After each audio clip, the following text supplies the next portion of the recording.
tardes a todas y a todos. Muchas gracias por estar aquí. Hay varias caras conocidas que ya han estado viviendo la biografía de este interesante ciclo de conversatorios en el marco de los 40 años del Instituto de la Vivienda. Les damos la más cordial bienvenida a escuchar estas dos interesantes presentaciones y también a quedarse al final para la animada discusión que ha sido la tónica de las sesiones anteriores. Mi nombre es Daniel Muñoz, yo voy a moderar la conversación en esta ocasión. Voy a ser un estricto guardián del tiempo para mantener esto dentro de una escala apropiada al final de la semana. Y voy a pasar a presentar a nuestras excelentes presentadoras. En orden de presentación, además, tenemos primero a Caroline Varela Muñoz, que nos va a estar hablando de infancias, específicamente con la presentación Agencia Territorial de Niños en la coproducción del espacio urbano. Para luego pasar a Javiera Acevedo López, que nos va a hablar de envejecimiento y cuidados, con la presentación Una mirada al envejecimiento en Chile desde el habitar, resignificación del hábitat doméstico de personas mayores. Sin mayor preámbulo, invitaría a Carolina a tomar el control de la presentación.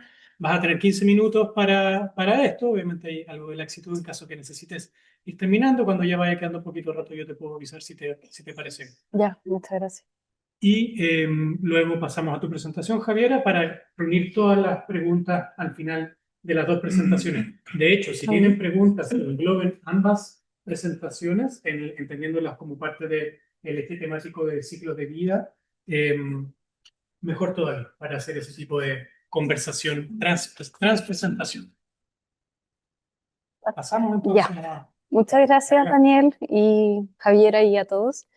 Antes de partir voy a entregar el producto de mi investigación aplicada, que consistió en un manual de participación ciudadana con perspectiva infantil para que puedan revisarlo y hojearlo, ya que la idea también de la AFE es que fuera un producto entregable a la ciudadanía en general.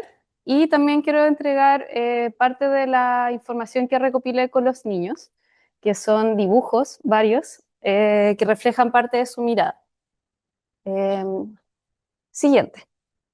Bueno, ¿en qué contexto surge? Primero hacer hincapié de que desde que entré a estudiar arquitectura y después entré al magíster, crecí con la experiencia constante de cuidar a Sofía, quien es mi hermana, hoy tiene 12 años. Entonces, inconscientemente también fui desarrollando una mirada en torno a los cuidados y en torno a cómo esto impactaba en la gestión del espacio urbano. Eh, Esta imagen es en la esquina de Avenida La Paz con Echeverría, dentro del caso de estudio de mi investigación. Y bueno, acá se ve también un lugar súper inhóspito, propenso a muchos accidentes. Y esto también me promovió a pensar cómo incluimos la mirada de las niñez en el codiseño de nuestros barrios y ciudades, ya que hoy en día, a pesar de que sean un porcentaje importante de nuestra población en el país, su cuerpo y su escala de medida y parámetros de diseño no son incluidos de una línea general dentro del diseño de la ciudad. Siguiente. Este es el contexto en el cual me emplazo en mi investigación. Está justo en el área límite entre Independencia y la comuna de Recoleta, en la región metropolitana. Lo amarillo es el colegio donde yo desarrollé la investigación de forma más directa, y lo naranjo es un espacio que se llama Laboratorio Ciudadano, en el cual yo logré insertarme, introducirme dentro del contexto territorial, también como una forma de reconocerlo y también de que ellos me reconozcan a mí.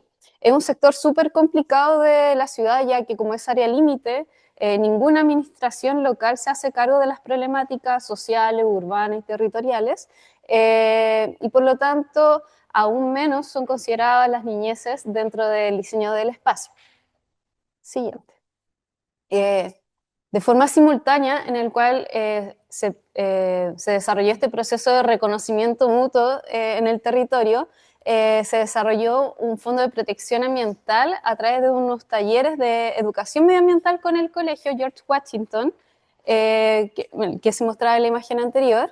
Y a través de este taller yo participé desde un inicio como de un modo observadora participante, antes de implementar las técnicas metodológicas participativas junto con los niños. Esto para generar un lazo de confianza, que me reconozcan y yo también entender cuáles son sus características y de esta forma también ir adaptando las distintas metodologías. Siguiente. Bueno, ¿qué perspectiva propongo dentro de la problematización? Primero, entender que los niños, las niñas, no son entendidos como, o sea, hoy en día son entendidos como objetos de protección, que tienen que estar en un espacio encerrado o que tienen espacios particulares dentro del diseño de la ciudad, ya sea una plaza, el colegio, un jardín de infantes, una biblioteca, y no es un constante y un fluido dentro del espacio de la ciudad. Y en este sentido, la investigación los propone como un sujeto de derecho. Y esto igual, de todas formas, está garantizado por distintos marcos normativos, tanto internacionales como nacionales. Sin embargo, en la práctica no es visibilizado. Y paralelamente, también trabajo con la escala de participación ciudadana, analizando desde el nivel 1, que es manipulación, decoración y participación simbólica, donde no existe una participación real, avanzando a niveles superiores en donde asignamos información, pero no de una forma vinculante, y finalmente los niveles más superiores, en donde la participación, en este caso desarrollada desde la perspectiva infantil, puede estar iniciada por adultos y son decisiones compartidas con los niños, avanzando hacia un mayor protagonismo de los niños, donde desde ellos surgen las problemáticas, las inquietudes para desarrollar distintos proyectos dentro de la ciudad. Eh, Hoy en día, los espacios de participación ciudadana que tienen las infancias no son muchos. Primero, a partir de los 14 años recién pueden integrar una junta de vecinos, por ejemplo, y tener un voto incidente dentro de la toma de decisiones, cosa que tampoco sucede muy frecuente. Y paralelamente, los espacios de participación ciudadana o de forma más activa están relacionados a temáticas deportivas, temáticas religiosas, pero esto no tiene una incidencia directa tampoco en el espacio urbano y de forma que este pueda ser visible ni garante desde la normativa urbana. Siguiente. En este sentido, y en el contexto del hábitat residencial, desarrollo el enfoque del hábitat residencial resaltando tres características. Primero, una mirada transdisciplinaria, también incorporando la escala del cuerpo dentro de las distintas escalas de análisis del hábitat residencial.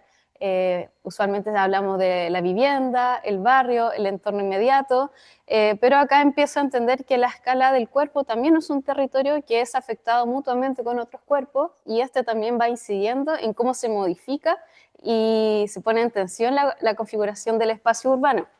De forma paralela también integro el enfoque de derecho para entender que los niños, niñas y niñas son sujetos de derecho dentro de nuestra sociedad y por lo tanto son actores sociales y ciudadanos legítimos dentro de la promoción y los cambios que hoy nuestra sociedad está llevando hacia el progreso. Y en este sentido, quiero a través de esta investigación ir garantizando y sustentando distintas respuestas que sean colaborativas desde la perspectiva infantil, integrando también a la comunidad con la cual ellos viven hoy en día. Siguiente.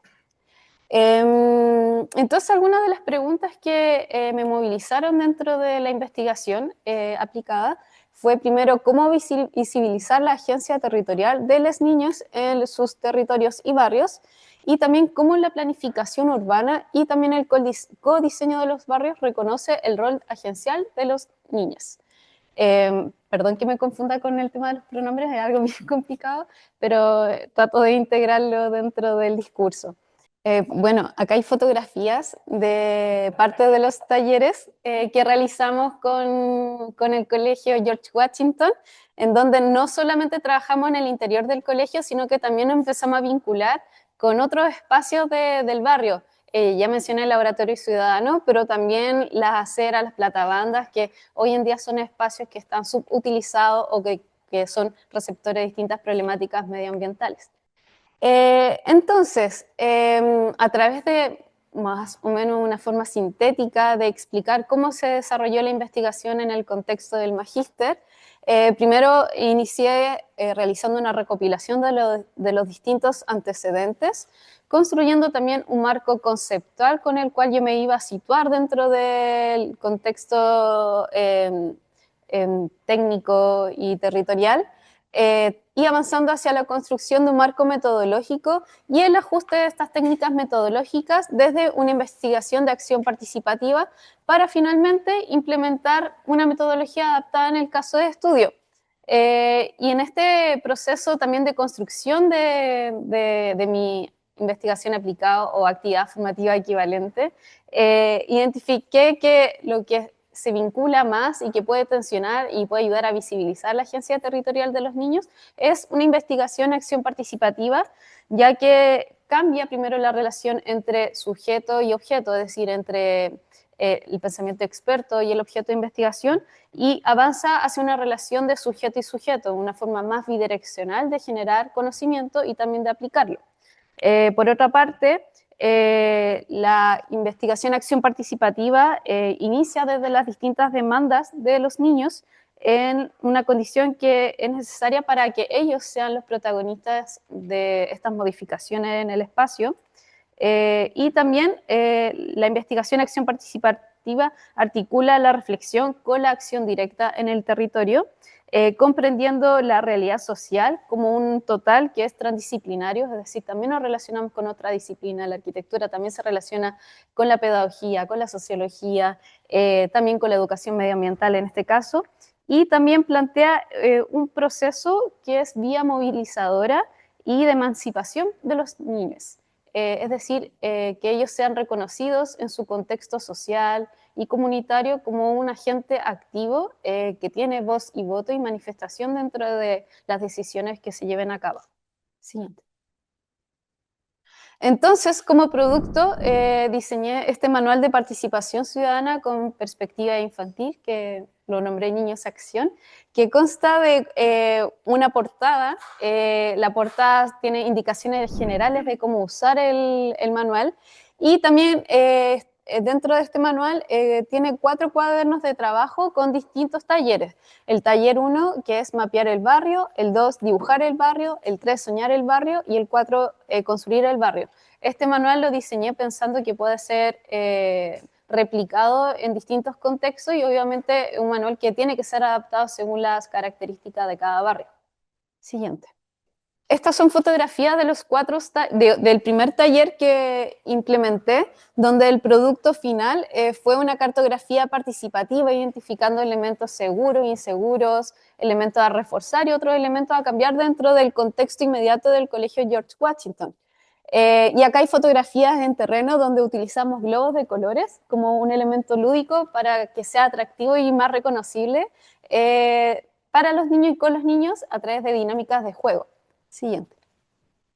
El taller 2, que consistió en dibujar el barrio, interesaba mucho identificar la perspectiva desde una atmósfera, desde distintos colores, desde el trazo, y ahí estaba repartiendo el cuadernillo con alguna o parte de la recopilación de los dibujos, y acá identificamos qué elementos los hacen sentir tristes, felices, seguros e inseguros. Y eso fue reflejado a través de los distintos colores que utilizaban en cada uno de los dibujos y también a través del trazo que desarrollaban con los dibujos. Y acá algo que destacar o que me impresionó bastante fue que los niños ocupaban mucho regla para dibujar, tenían mucho miedo al error. Y acá trataba de liberarlos un poco dentro de estas dinámicas que son súper estructuradas, que están como en constante uso dentro de su espacio más pedagógico. Siguiente. La actividad A3 significa soñar el barrio. Acá realizamos una maqueta a escala donde trabajamos al interior del colegio e hicimos una maqueta muy grande donde los niños pudieran subirse, pintarla, modificarla, agregarle todos estos elementos dentro del entorno del barrio que ellos soñaban. Acá algunos de los principales elementos que me llamaron la atención fue como mayor espacio dentro de las aceras para que los peatones puedan transitar de forma más segura, mayor vegetación, también resaltar que las fachadas fueran más visibles hacia el espacio público. Dibujaron muchas ventanas y dibujaron muchas emociones felices. De alguna forma utilizaron estos colores también para resaltar que deseaban, tenían mucha energía para que el espacio y su barrio fuera en mejora. Y también, por ejemplo, se resaltó el tema de los cruces, que fueran mucho más seguros, que la ciclovía tuviera mayor visibilización, porque estaban ocurriendo muchos accidentes de forma constante. Y todas esas problemáticas que desde la política pública son identificadas a través con técnicas muy sofisticadas, que si bien ayudan mucho a sustentar la toma de decisiones, los niños, niñas de segundo, tercero y cuarto básico ya eran muy conscientes de aquello. Entonces, lo que se resalta a través de estas distintas técnicas metodológicas es que ellos tienen un conocimiento situado y son un agente muy importante a incluir dentro de los procesos participativos. Siguiente. Y el taller 4 consistió en construir el barrio, donde a través de los talleres previos realizamos una sistematización y acá, bueno, acá está como la línea más arquitectónica y la disciplina que traigo a escena, en donde a través de este diseño más técnico y también complementando con toda la información que ellos trajeron dentro de los espacios previos de los talleres, hicimos una intervención en una platabanda en la esquina próxima al colegio con una huerta comunitaria, haciendo una mantención también periódica semanal junto con los vecinos. Y esto permitió también que los niños pudieran reconocer y construir el barrio de una forma mucho más vinculante, mucho más activa. Los vecinos y los transeúntes también lo visibilizaron y fue una experiencia súper grata. Y bueno, y también destacar que este trabajo no lo realicé sola como moderadora ni facilitadora, sino que éramos un equipo de al menos 3 personas por taller, facilitando las distintas actividades que realizábamos con los niños. Y obviamente también estaba en coordinación con el plan educativo del colegio. Bueno, ¿cómo he llevado adelante esta perspectiva dentro del espacio académico y profesional? Siguiente. Me ha tocado trabajar en distintos proyectos de participación ciudadana. El primero que quiero destacar es uno que se llama Desafío Barrio La Paz, que justamente lo realicé también en el barrio de forma simultánea y después posterior a la ejecución de los talleres con los niños, en los cuales realizamos distintos diagnósticos territoriales y también propuestas de priorización para el barrio, siempre incluyendo una línea base donde los niños pudieran participar junto con los adultos. Siguiente. Dentro de los resultados de estos espacios participativos fue el codiseño de un mural participativo en donde se identificaron elementos característicos del barrio y también se hicieron jornadas de construcción de este mural con los vecinos, con transeúntes, pero también con los niños de forma muy activa y de forma muy como colectiva. Siguiente. Otro proyecto que surgió, o otro producto final que surgió de estos procesos diagnósticos participativos, fue la construcción de un living itinerante dentro de espacios residenciales a lo largo del barrio, en donde dentro de dinámicas de encuentro se construyó y reconstruyó una memoria colectiva, y ahí se invitaban a adultos mayores, a padres, a cuidadores, a vecinos, a comerciantes, a los niños mismos, y fuimos realizando distintas actividades de acuerdo como recopilación de fotografías, cantos populares, historia y dinámicas de juego. Siguiente. Posterior a este trabajo y en otro contexto, la región de Atacama, y quizá acá una mezcla entre espacio formativo académico y espacio laboral, trabajamos con 3 niños y su cuidadora madre y pudimos identificar a través de un relato los trayectos que realizaban a lo largo del barrio durante la semana y los fines de semana para visibilizar cómo, de forma también diagnóstico, cómo ellos usan el espacio de su barrio en un contexto que es rural, en un contexto que es más acotado, pero que tiene dinámicas también de co-cuidado. Siguiente. Y bueno, estos esquemas hablan un poco de las conexiones que se realizan desde el hogar, desde espacios de juego, desde otros espacios de encuentro y uso dentro del barrio, cómo se conectan con el sector comercial y también con otros servicios asociados al barrio. Y este proceso nos ayudó mucho a identificar que, por ejemplo, existían problemas de conectividad dentro del espacio físico de las aceras, que existía una débil inclusión dentro del desplazamiento universal y también que habían espacios que tenían mucha importancia dentro de las dinámicas de cuidado y dinámicas de juego de los propios niños. Esto es parte del proceso de diagnóstico que realizamos con este caso de estudio, donde también realizamos recorridos participativos y mapeos colaborativos a lo largo de la comuna, de la localidad del Tránsito en la región de Atacama. Siguiente. Y finalmente, quería traer a escena mi trabajo actual, en el cual estoy trabajando en el programa de revitalización de ejes y subcentros metropolitanos en el eje de Gran Avenida, donde acá la vinculación con la perspectiva infantil hasta el momento ha sido la entrega de información, y no porque... y esto yo creo que igual es como un hincapié o un proceso reflexivo, y me he dado cuenta que efectivamente la vinculación con la perspectiva infantil de una forma más activa, donde resaltemos su agencia territorial, es mucho más factible de realizar en la escala barrial.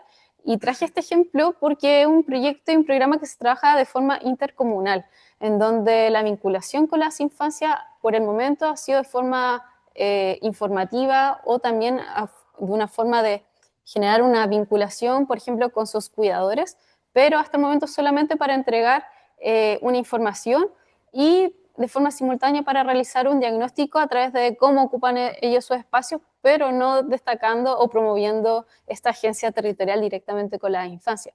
Aquello no significa que en un futuro se puedan generar proyectos particulares a lo largo del eje de Gran Avenida donde se vinculen a las infancias y a sus cuidadores. Sin embargo, ahora estamos en una etapa de diagnóstico de cómo hoy en día podemos ir generando un avance dentro de la planificación territorial de una forma más inclusiva y a escala más metropolitana. Y finalmente quería terminar la exposición con esta frase en donde la voy a leer. Bueno, la propuesta es simple, se trata de cambiar el parámetro y en lugar de un ciudadano varón, adulto y trabajador, poner al ciudadano niño como parámetro y unidad de medida. Enfocar el objetivo de la administración para no perder a nadie en la convicción de que si una ciudad está mejor adaptada a los niños, será mejor para todos. Esta es una frase de Francesco Tonucci, quien realizó muchos trabajos en Italia con la perspectiva infantil en escala más barrial, en donde vieron resultados positivos dentro de la planificación urbana, haciendo y construyendo espacios mucho más inclusivos, mucho más amables, no solamente para las infancias, sino que también para sus padres, adultos mayores. Y yo creo que, bueno, asociado al tema del conversatorio de hoy día, un poco a través de esta investigación quise proponer que la necesidad de incluir a todos no es excluyente, o sea, a pesar de que trabajé con infancias, también involucra trabajar con este curso de la vida natural y la intergeneracionalidad. Eso, muchas gracias.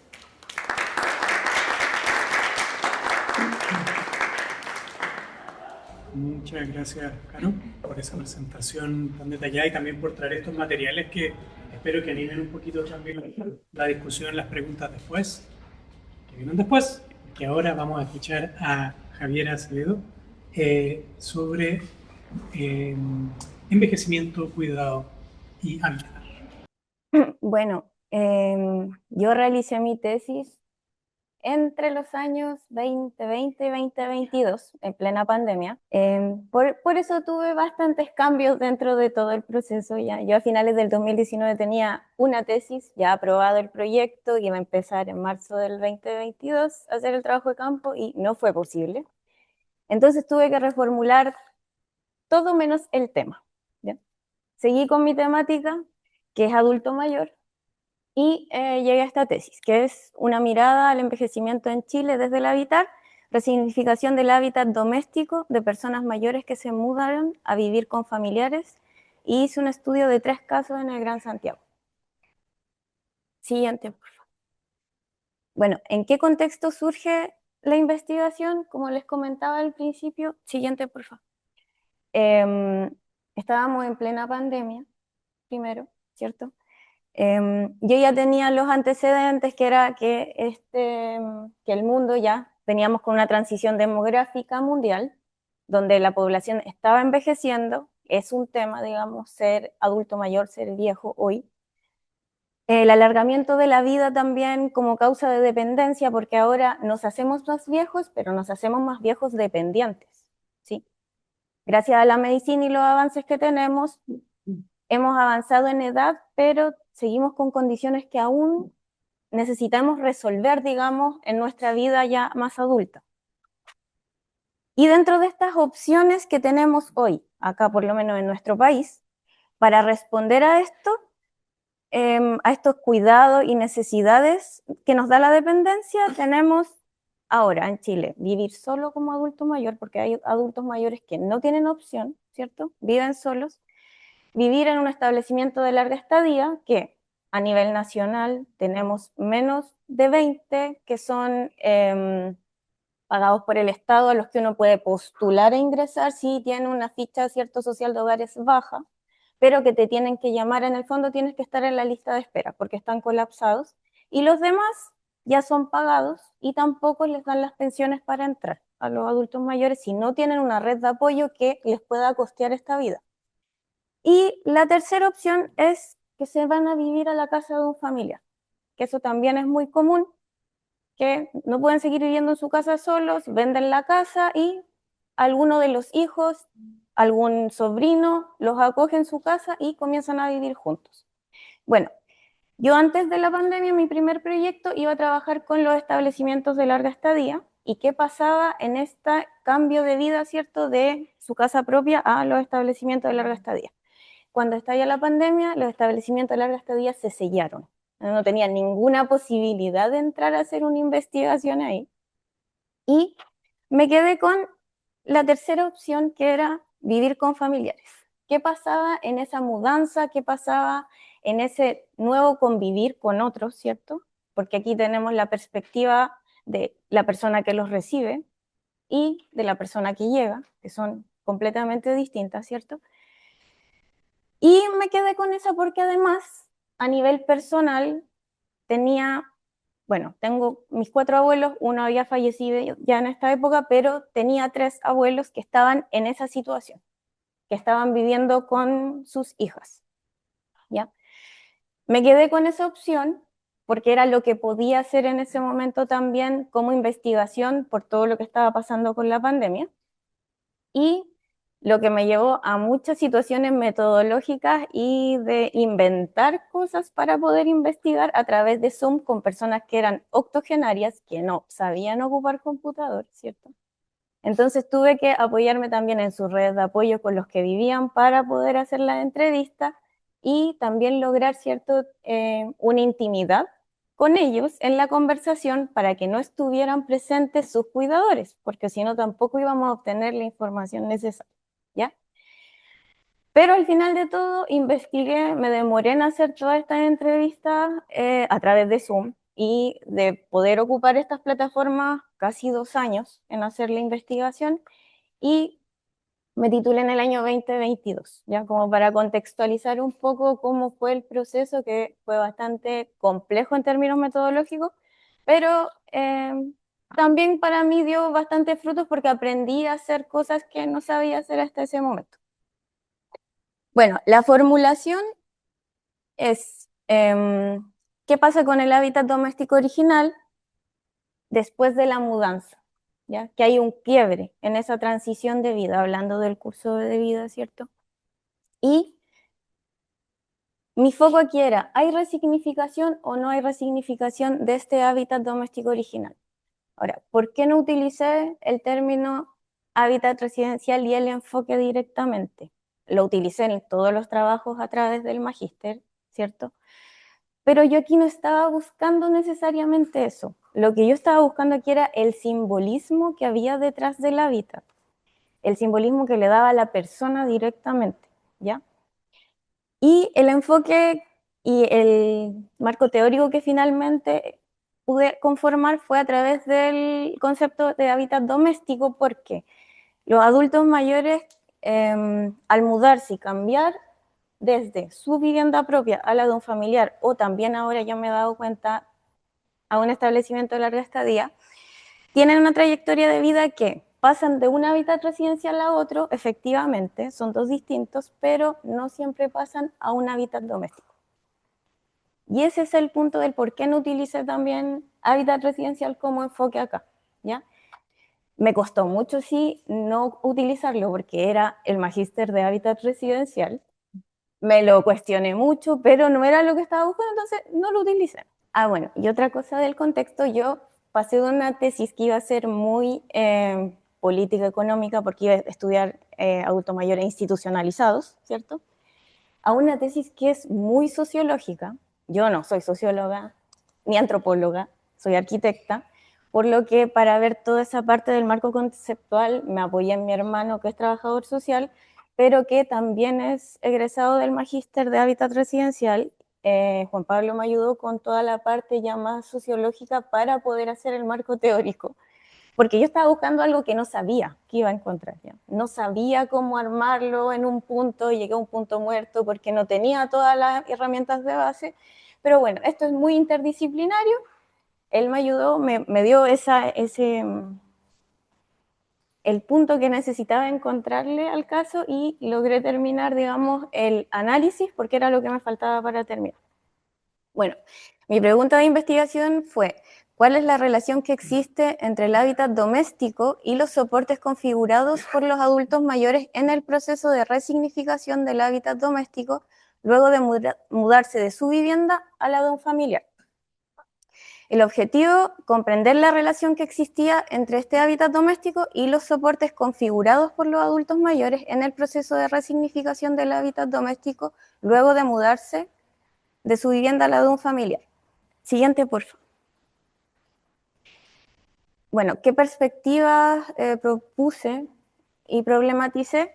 Dentro del marco teórico, lo único que yo tenía claro cuando comencé la investigación fue el enfoque de curso de vida. Y yo de ahí partí, ¿ya? Y teniendo claro que el curso de vida como enfoque teórico, que tenía como base 3 conceptos, que era la trayectoria, la transición y los puntos de quiebre, desde ahí yo hice mi metodología y hice todo el trabajo de campo y luego terminé el resto del marco teórico. Cuando ya tenía todo mi trabajo de campo hecho y tenía un montón de información que me fue ayudando también a ver qué era lo que estaba encontrando y qué es lo que estaba buscando. Entonces, me basé en el enfoque de curso de vida como teoría de Blanco y Pacheco.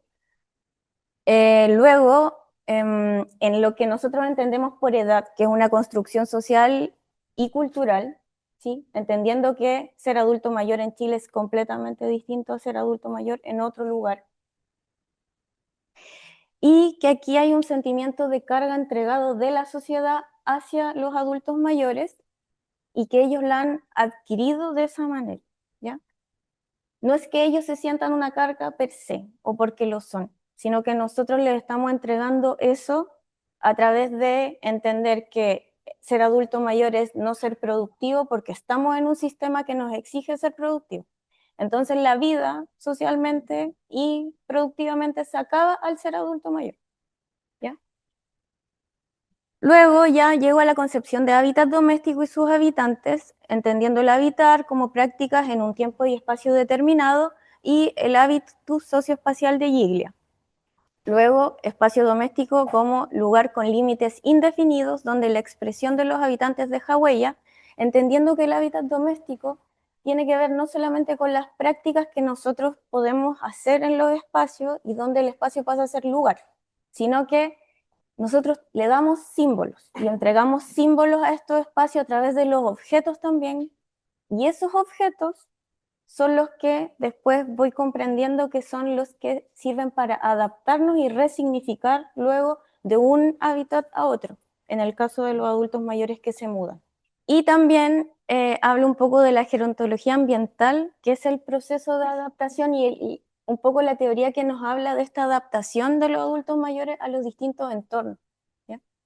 Bueno, luego trato el proceso de resignificación, que para mí esto fue al principio, antes de teorizarlo, digamos, para mí era, bueno, este mudarse es un duelo, en el fondo, porque es dejar toda tu vida, llegar a un lugar que no es tuyo, no es propio, ¿cierto? ¿Y qué nos dicen a todos cuando hemos ido a terapia? Resignifícalo. Y uno llega así, ya, ¿y cómo hago eso? Ya, estaba en ese punto cuando empecé a teorizarlo, pero eso era lo que yo entendía primero, así como, claro, esta persona está pasando por un duelo. Claramente, si no logra resignificar, no hay una adaptación y no va a tener un nuevo hábitat doméstico, porque se va a quedar solo con la idea del anterior, ¿ya? Por eso era tan importante llegar a esto, que era la resignificación y la sociología de las pruebas y los soportes, que fue ahí donde me ayudaron bastante.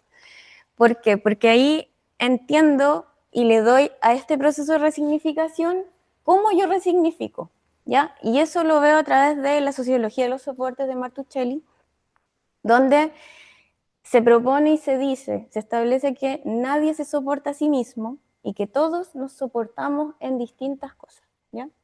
Y ahí Martuchelli define distintos tipos de soporte, que fueron los que yo, a través de los relatos, pude ir descubriendo en los adultos mayores, que fueron mi abuelo en este caso, y pude categorizar posteriormente, ¿ya?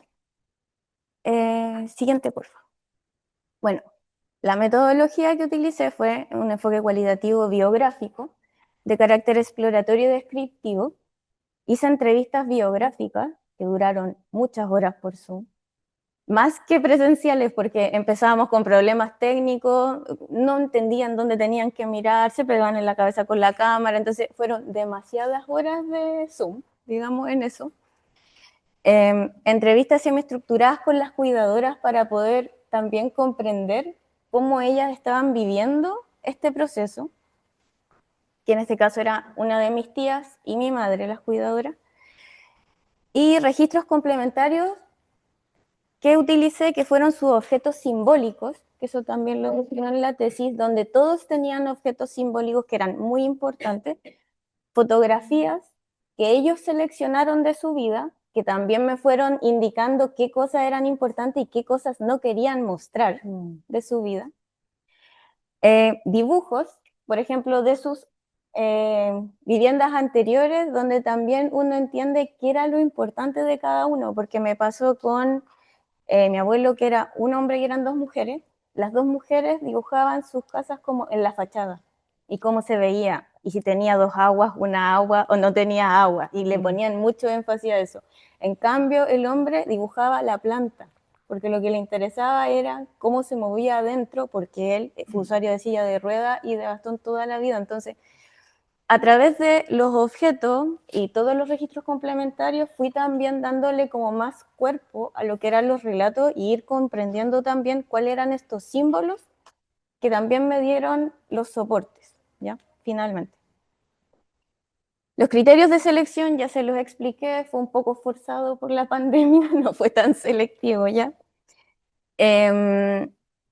Y que también, bueno, tenían que ser asistidos porque la tecnología no daba para poder hacer esta investigación con personas octogenarias y nonagenarias, con tanta tecnología, ¿cierto? Si no sabían utilizarla.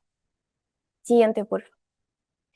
Bueno, para sistematizar la investigación utilicé teoría fundamentada, donde hice un proceso de codificación y de categorización. Bueno, aquí pueden ver un poco la categoría central, que era la resignificación del hábitat doméstico. Las categorías que encontré están en amarillo, las subcategorías son todas las que están un poquito más claras, ¿ya?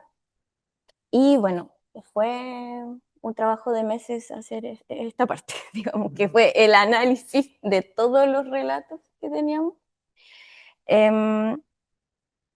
Pero finalmente, después de todo, que yo estaba buscando algo que no sabía qué era lo que estaba buscando, bueno, lo encontré, lo pude encontrar. Con la teoría también me ayudó bastante el tema de los soportes, porque ahí comprendí por qué no estaban resignificando algunos y por qué sí otros, ¿ya? Siguiente, por favor. Bueno, aquí les presento a Humberto, a Elvira, a Graciela, que fueron mis participantes, mi abuelo. Si se pueden dar cuenta acá, que es algo de los hallazgos también, bueno, ellos me entregaron estas fotografías, ya no fueron forzadas. Todos me entregaron fotografías desde muy antes, todas las que tenían, pero Graciela solamente llegó hasta 1995, que fue el año en que le dio el ACV, y ella pasó a ser una persona que era completamente independiente, a ser hemipléjica, y desde ahí ella es dependiente. Ella no le gustan sus fotos posteriores y no me entregó ninguna nomás, claramente tiene, pero también esta parte del cuerpo y el territorio como primer cuerpo fue una de las conclusiones grandes que pude obtener de la tesis, porque si no reconocían su cuerpo como tal y no se hacían sentido dentro del cuerpo, no podían tampoco pasar a la escala que venía, que era la vivienda o su habitación o lo que fuera, ¿ya? Como ella no podía aceptar su cuerpo actualmente, le cuesta mucho poder aceptar la realidad en muchas cosas, ¿ya? Ella en este momento no tiene ni Alzheimer ni demencia, pero tiene una memoria selectiva, pero impresionante. Y tiene que ver con esto también. A diferencia de Humberto y Elvira, Humberto tiene discapacidad desde los 4 años, siempre reconoció su cuerpo como muy distinto al resto en esa época, ¿ya? Porque estamos hablando de un adulto mayor que vivió en una época donde la discapacidad era muy compleja de vivir. Y que los patrones de quién se quedaba en la casa, digamos, de género dentro del hábitat doméstico, para ellos eran muy distintos, porque fue Elvira la que trabajó toda su vida fuera de la casa y él se quedó trabajando adentro, ¿ya? Y él cuidaba a los niños mientras ella trabajaba afuera. Y en esa época era muy distinto, eran una pareja muy peculiar para la época.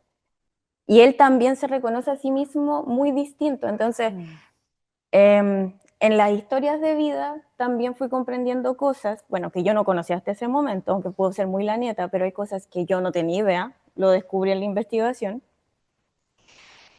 que me fueron dando también información de cómo ahora podía también mejorar su vida hoy, ¿ya? ¿Por qué también les digo esto? Porque Graciela ya no vive con mi madre. Ella hace 3 años vive en un establecimiento de larga estadía porque su dependencia subió mucho, pero gracias a la investigación y a que encontré los soportes que ella tenía en la casa, pudimos adecuarle su habitación hoy, y ella hasta el día de hoy lleva 3 años viviendo ahí, no tiene ningún tipo de demencia, no tiene Alzheimer y todavía está muy conectada con la realidad, ¿ya? Cosa que es muy difícil en un adulto mayor institucionalizado, que dure tantos años como conectado con la realidad. Pero bueno, también me fui dando cuenta de eso a través de la investigación y a través de mi vida personal y de todo lo que después fuimos aplicando, que efectivamente los soportes sí funcionaron, digamos, en esa situación, y hasta el día de hoy ella reconoce ahora su casa como el hogar, ¿ya? Donde vive ahora. Eso. Siguiente, por favor. Ay, disculpa, ya. ¿Y cómo he llevado esto a la perspectiva académica? Bueno, mi tesis no está liberada aún, no lo he seguido trabajando hasta ahora porque todavía es una situación muy compleja para mi madre y mi tía todavía, y es muy personal aún para ellas que yo la libere. Entonces, porque todavía siguen viviendo situaciones de cuidadora que son muy delicadas, ¿ya? Entonces todavía no lo he llevado más allá, no he querido publicar nada tampoco por respeto a ellas, pero quizás cuando la situación desenlace, digamos, más adelante, eso pueda suceder. Pero hasta ahora está así. Eso, gracias.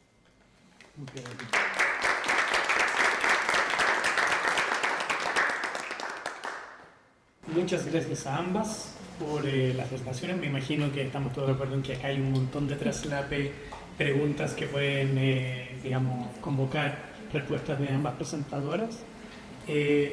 Solamente como una primera reacción, algo que con lo que me quedo de tu presentación, Javi, algo que dijiste, me gustó mucho, no sé si lo dijiste con esa doble intención, pero la idea de darle cuerpo a los relatos, me parece que es algo que tanto tú como Caroline fueron capaces de ir construyendo y también se encontraron con los desafíos que eso puede comportar, sobre todo, bueno, en tu caso que es más orientado a una investigación ya cotejar una cierta realidad que es compleja, que además te toca muy personalmente, de manera muy cercana, y en tu caso que está más orientado también a la construcción de instrumentos, que me llama mucho la atención también este componente de modularidad de estos talleres que están coleccionados dentro del cuaderno.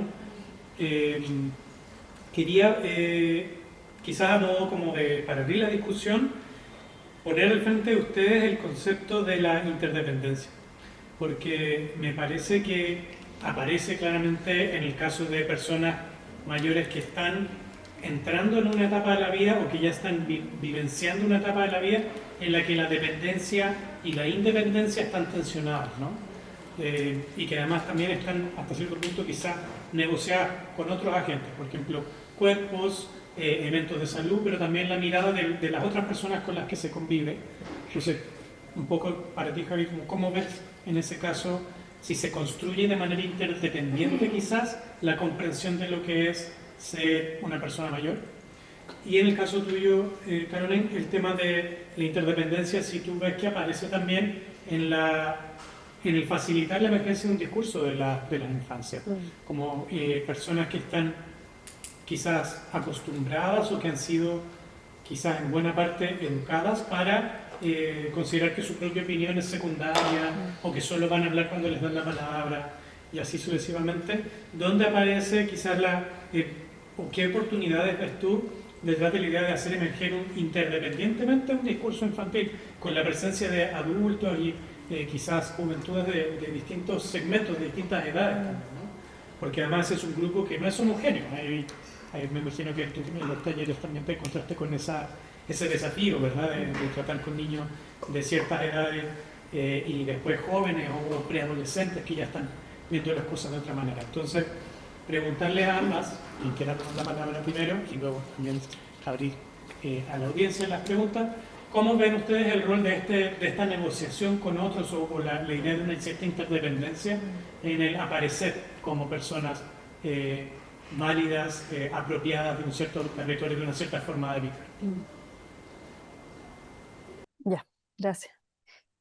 Primero, destacar que dentro de la ejecución de los mismos talleres pude identificar dinámicas colaborativas entre los niños y las niñas. Y a pesar de que tengan distinto rango etario, también con distintos materiales que tenían a disposición al interior del colegio y también en el espacio exterior, cuando realizamos los talleres en el exterior, ellos lograban resolver distintas problemáticas, cosas muy sencillas como movilizar tierra, dibujar, construir, pegar, y de alguna forma se iban como apoyando mutuamente para ejecutar las distintas actividades en los 4 talleres que realizamos. Y también lo vi estas dinámicas colaborativas en el contexto del taller medioambiental que realizamos durante el semestre en el colegio. Eso como dinámica interna dentro del grupo con el cual trabajé esta investigación.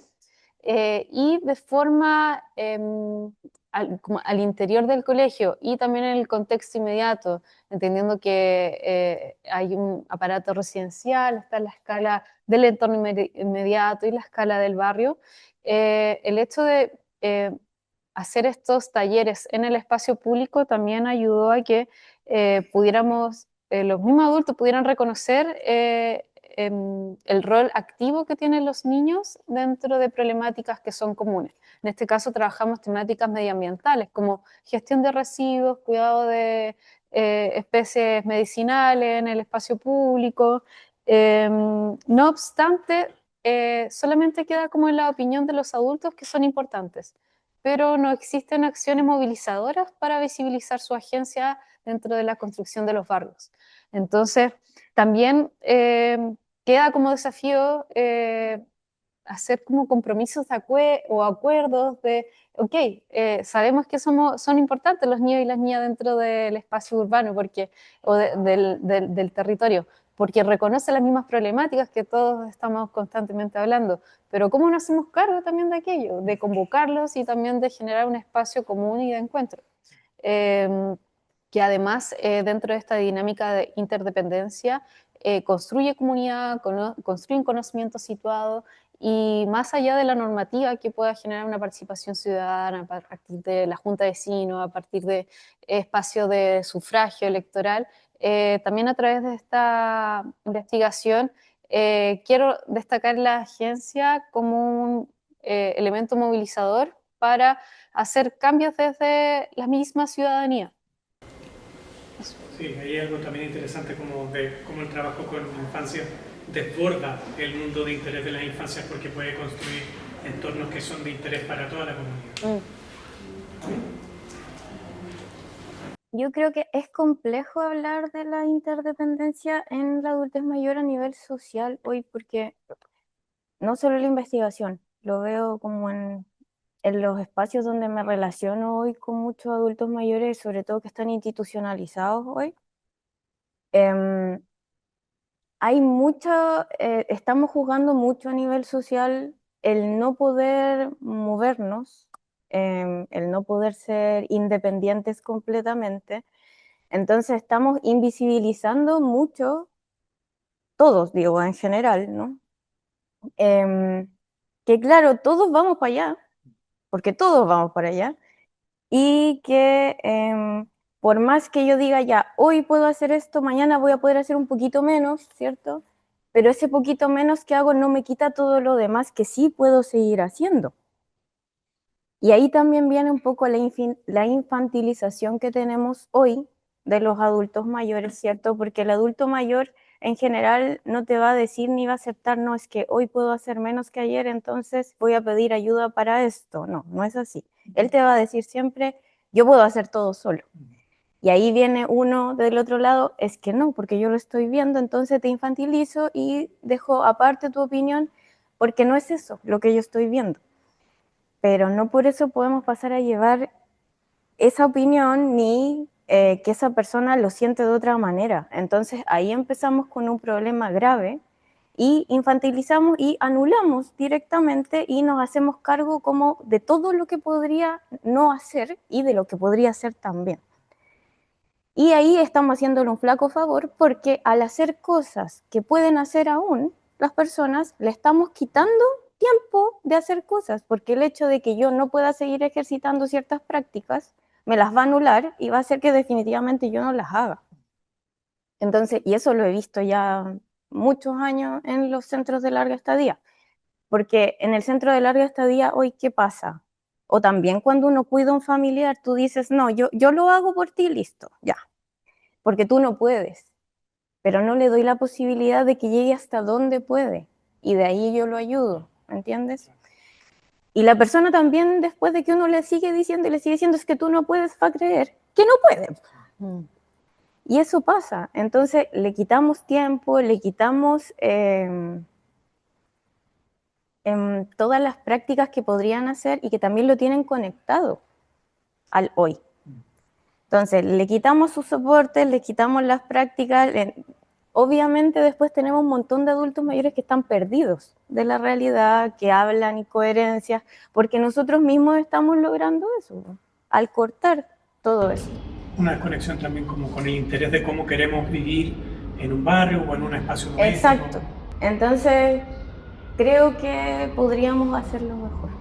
Eso es como la la conclusión que saco de eso. De todas maneras, la interdependencia debiera ser un espacio que nos desafíe, ¿no? Y que no sea de respuesta fácil siempre. Abrimos preguntas también para la audiencia, si alguien quiere por allá, inserto rápidamente. Bueno, pasa que estoy realizando también mi proceso de tesis, no específicamente sobre los adultos mayores, pero sí tiene mucho que ver en el proceso de los pequeños condominios. En este caso, todo el soporte, el entorno se mantiene porque el pequeño condominio se construye donde estaba la antigua vivienda. Y el tema es que para los casos que de adultos mayores se sentían como perdidos dentro de su propia casa, a pesar de que todo alrededor seguía igual. Pero era el pequeño condominio que quería cambiar. Entonces, amigos, ustedes, si no hay posibilidad de tener los soportes que no habéis comentado, pueden evolucionar o se mantienen como un soporte de seguridad, seguro. Es que el soporte en sí no es un espacio físico determinado. El soporte está a través de los símbolos muchas veces. Entonces, si es adulto mayor, no sé, a mí me pasó en los casos que vi, se llevaban las fotos que tenían, los libros que para otra persona eran muy importantes, teníamos otros soportes que eran confesables, que eran la religión en algunos casos, donde, no sé, pues tener el rosario, porque ella reza el rosario, tenerlo ahí donde ella lo tenía en su otra vivienda también le va haciendo como sentido, ¿me entiendes? Entonces no tiene que ver solamente con un espacio físico, tiene que ver con el símbolo que ella entendía en su casa anterior. Entonces a veces no es necesario que sea la misma casa, pero sí quizá el color, la luz, la iluminación, dependiendo de la importancia que le haya dado esa persona a esas cosas, a esos soportes que tenía en su hábitat anterior. Entonces, sí se puede adaptar y sí lo pueden resignificar. Pero claro, tiene que haber no es que la persona lo haga per se o que solamente se dé cuenta. Yo de eso me di cuenta acá y también cuando hice todo el trabajo con mi abuela, que ahora vive en un hogar, para que ella pudiera resignificar ese espacio como su hábitat propio. Lo hice porque ya había analizado, digamos, todo su soporte y sabía qué era importante para ella y en qué ayudarla para que ella sintiera que fuera su casa, siendo que no tenga nada que ver físicamente con lo que era antes. Pero sí los soportes ayudan a rehabituarse y a resignificar y a la readaptación de otra vivienda. ¿Alguien más?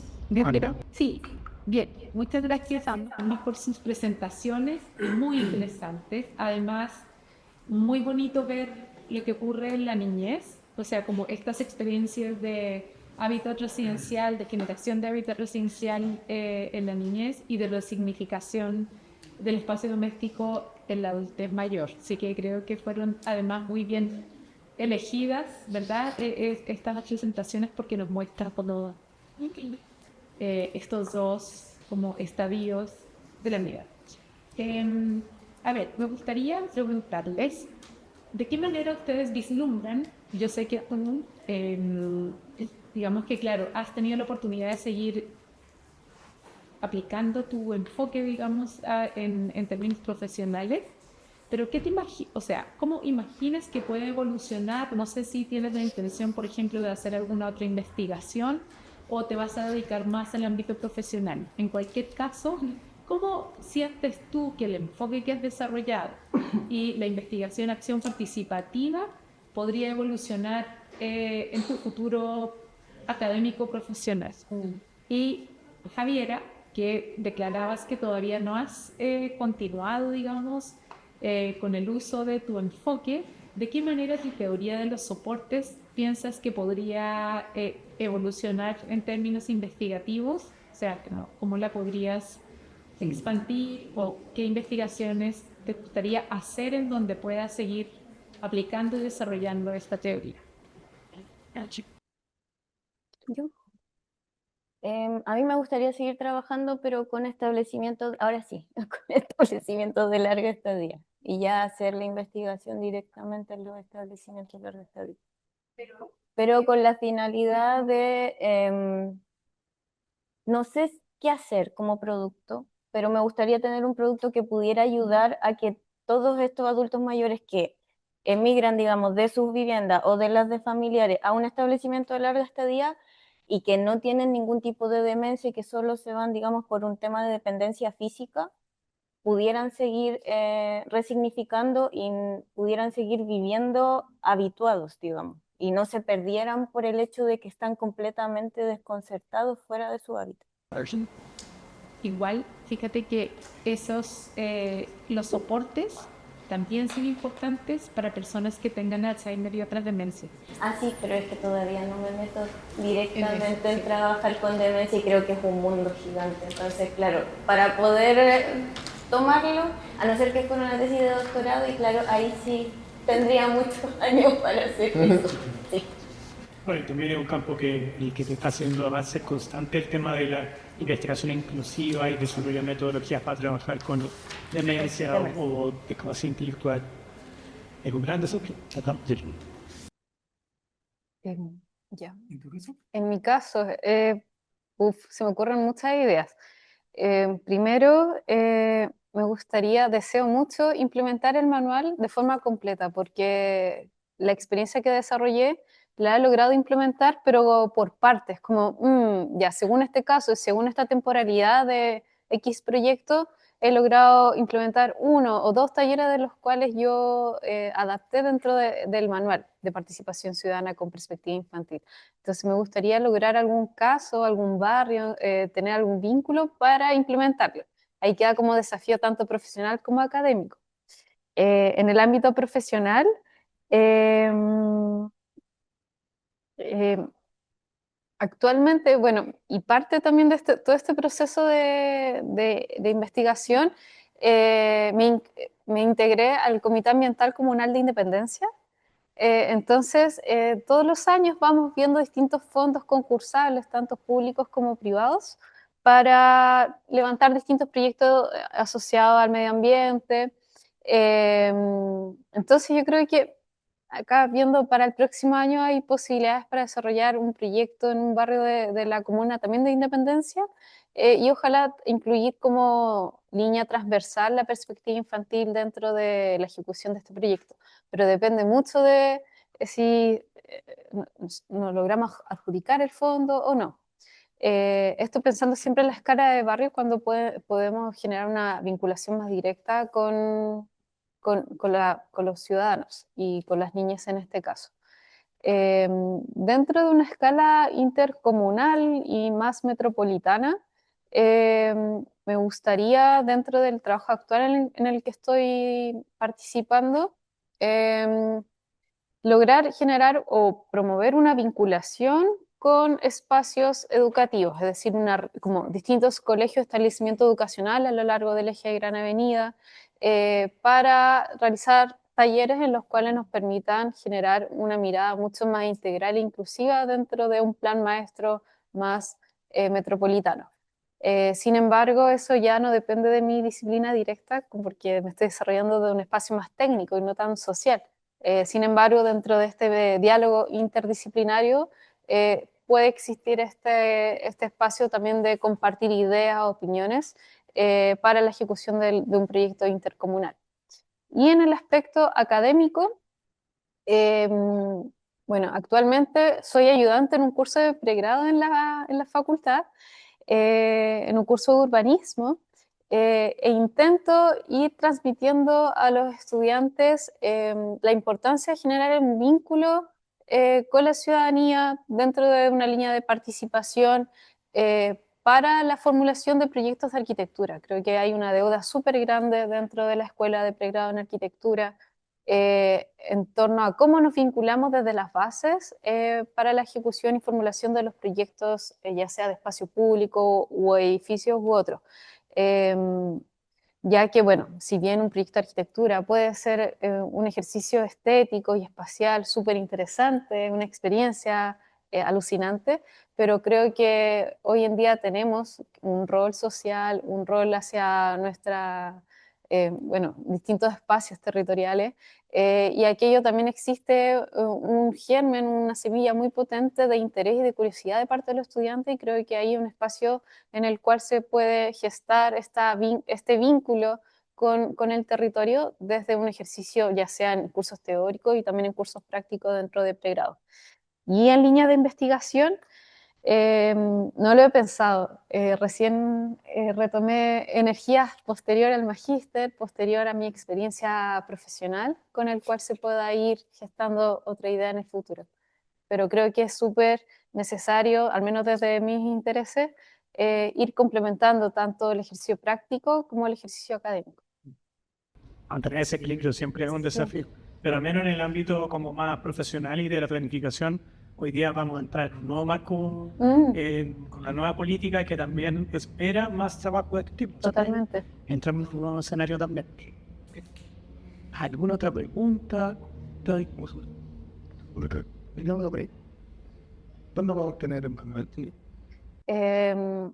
Lo tengo digitalizado. Puedo enviarlo a correo electrónico acá a la organización y se pueda difundir. Armé una cuenta de Instagram en la ejecución de la AFE, así que también la voy a compartir. Una cuenta de Instagram que la idea era ir compartiendo cómo se implementaba el manual en distintos barrios, elemento que no he logrado desarrollar porque recurso, tiempo y energía es súper escaso, pero está de forma liberada. Un comentario. Felicidades, Ana. Yo no pertenezco a esta universidad, vengo de público externo, soy gestión inmobiliaria.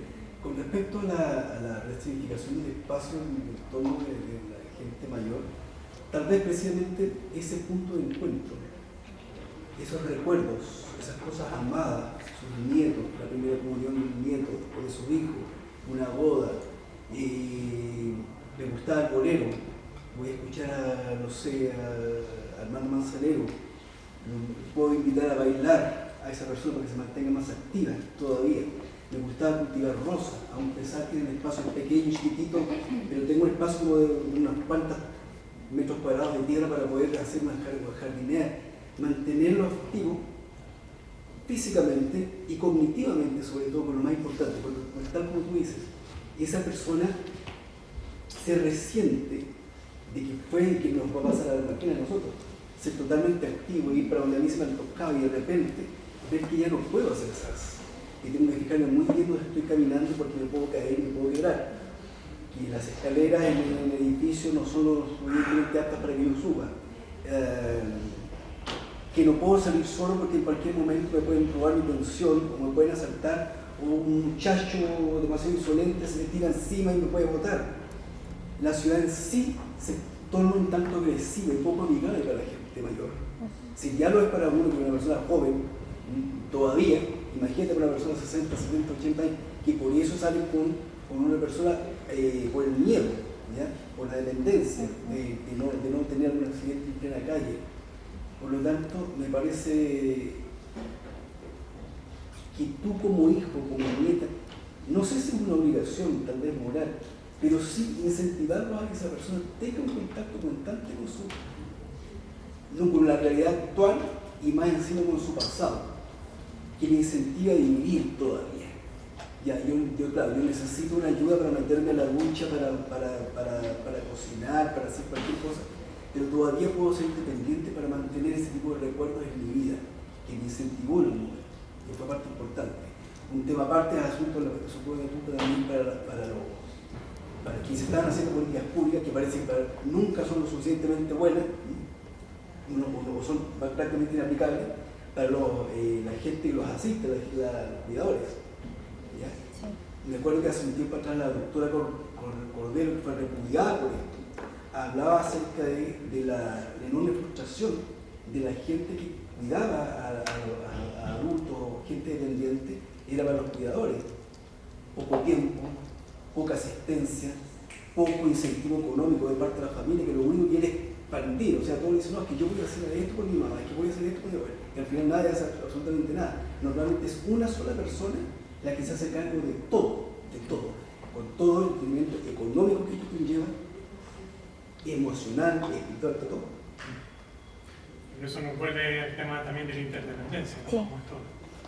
Es lo mismo. Es que efectivamente esas son situaciones que son muy comunes. El hecho de que una persona solamente se haga cargo, el hecho de que esa persona se vea completamente abrumada como cuidador, o sea, son situaciones que la política pública aún no ha abordado tampoco. y que como familias tampoco nos hemos hecho cargo, porque no le vamos a echar toda la culpa a la política pública tampoco. No estamos comprendiendo que todos tenemos cierto grado de responsabilidad dentro de nuestros adultos mayores, como también la tenemos con los niños, con la infancia, porque estamos haciendo el ciclo completo ahí. A lo mejor ahí también hay una oportunidad de pensar que el envejecer no es algo que le pasa a una sola persona, es algo que le puede pasar a un grupo familiar Sí. o a un entorno doméstico. De Y hecho, por lo tanto es una preocupación de todos. la mayor parte de las cuidadoras son mujeres y ahora ya están siendo mujeres adultas. O sea, hay mujeres que cuidan de 70 que cuidan a otra de 80, mujeres de 60 que están cuidando a una de 80. Y sigue siendo muy complejo. Entonces sí nos estamos quedando cortos, todos, dentro de la problemática que se está generando, porque todos estamos envejeciendo, el espacio y la sociedad no está preparada para eso.